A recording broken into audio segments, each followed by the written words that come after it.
Edgemaster42. Now, he's been a name you'll probably hear of if you've been around the incel core circle. So, how did this guy really come up? His biggest song is basically mocking the genre, or, well, we'll get into that a little bit later. And, yeah, how is he friends with everybody despite this big song mocking everybody? Well, incel core is self-mocking, but ignoring that, what is his story? How has he became one of the biggest incel core artists? Why is he everywhere, seemingly? Well, I'm going to explain that to you, okay? Alright? We're going to take this story. Edgemaster would start making music in 2015, a while before a lot of the people even got there. I think this even predates Shooter's earliest work, but he would start with basically asking this online forum called R9K to write a song for him, and he would basically rap it into a microphone. Now, imaginably,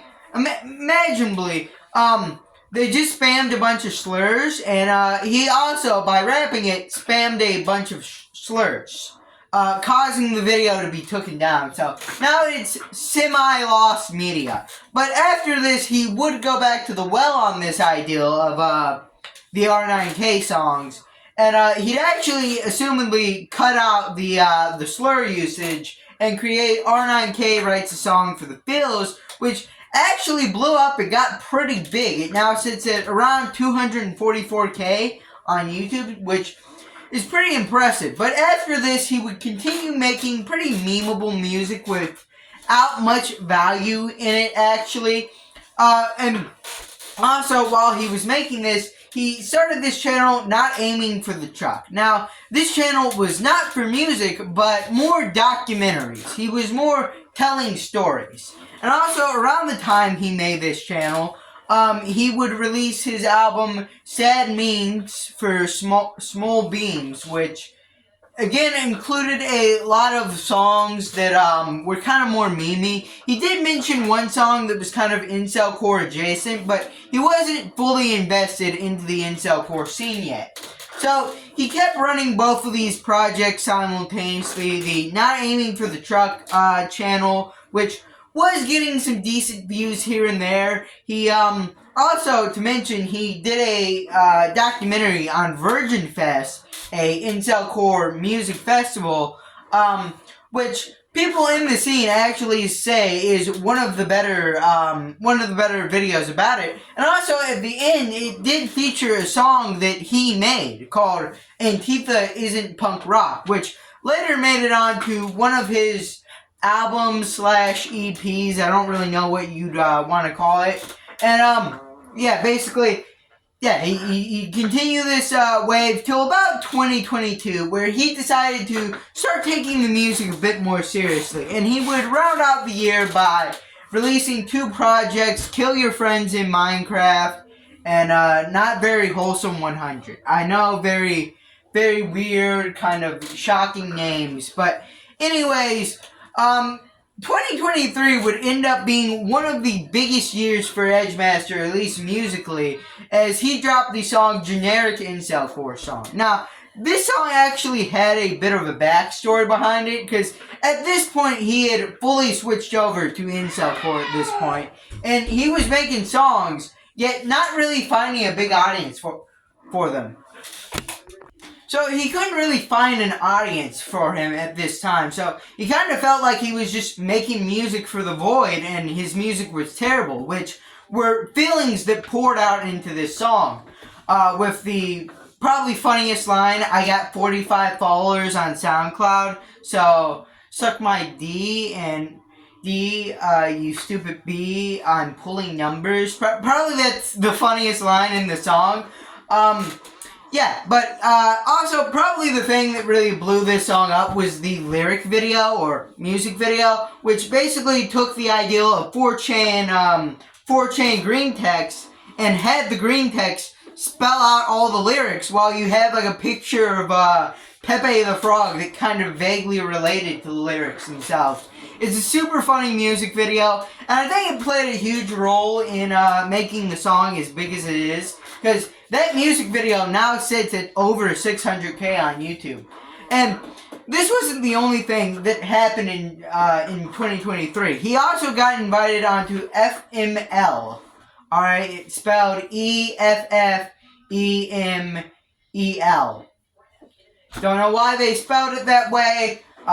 This project's also a little bit forgotten, but it definitely had some big names on it, like Maniac, Little Watermark, and subject of today, Edgemaster42. Anyways, after this, he would also release his second most popular song, at least on, all streaming platforms. It's not called Suicide if you call it a Sacrifice, which also pulled him some pretty big numbers. So at this point, he was kind of getting established. People kind of knew him. And at this point, he was offered a pretty big opportunity in 2024, which was to be on Barnyard. Or Farmyard. Alright, now if you don't know, I probably made this is the third time I'm talking about this, but Farmyard was supposed to be the Big Four's comp album. It was supposed to be Fried by Fluoride, Heartbreaker, Neat, Crust Socks, and Edgemaster was actually a last minute addition because Fried by Fluoride liked his music, so offered him a spot on the album. After this, though, Heartbreaker would get into an argument with Fried by Fluoride over this, because, hey, it's supposed to be the Big Four album. This is our album. And, then this whole argument spiraled into the whole thing getting canceled, and Fried by Fluoride ran away, and, yeah, so we'll never get that. But later on, this did transform into, the New World Order, which Edgemaster was sadly not invited on. Womp womp. But this doesn't mean that 2024 was a bad year for him. By no stretch was it. Because he also got to be featured on a pretty big project, Little Watermark. Alright, and actually his biggest song, Hate My Guts, he was a feature on that song. And the song now has 200,000 plays on Spotify. So this was huge for Little Watermark and Edgemaster. And the song also made it onto Little Watermark's self-titled album later that year after he unfortunately passed away. He also concluded the year by showing up to Steak Fest. That was pretty cool. And now that brings us to 2025. He started off the year by dropping a cover of Dropping Out and Giving Up by Fried by Fluoride, which did some pretty good numbers actually for him. I believe it's you know the top 10 songs that get the most streams on Spotify? You know that little section? I think it's number 3 for Edgemaster right now.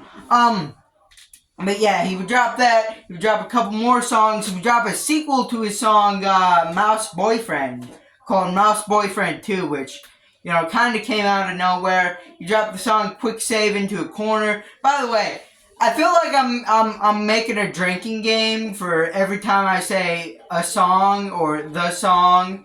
How many shots would you be at now? You'd probably be dead. So these videos involve a lot of repeating the same words, but he would also have have another track. All right, I changed it up a little bit with Def Tech called Playing Hooky, which I actually think is one of his best songs. I've given this take quite a few times, but I actually think it's just a really good song that matches both of their styles really well.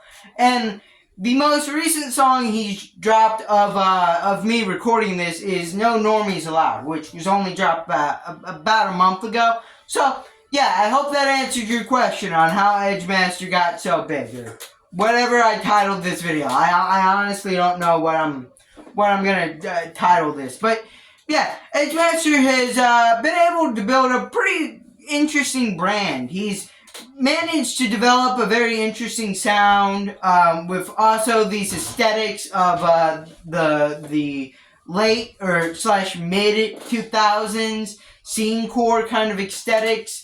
And he's managed to combine that with incelcore, making a very interesting combination. Or I may just be throwing words together to sound smart. But anyways, yeah, that was the video. Shout out to Edgemaster42. Leave a like, subscribe, comment down below, and bye.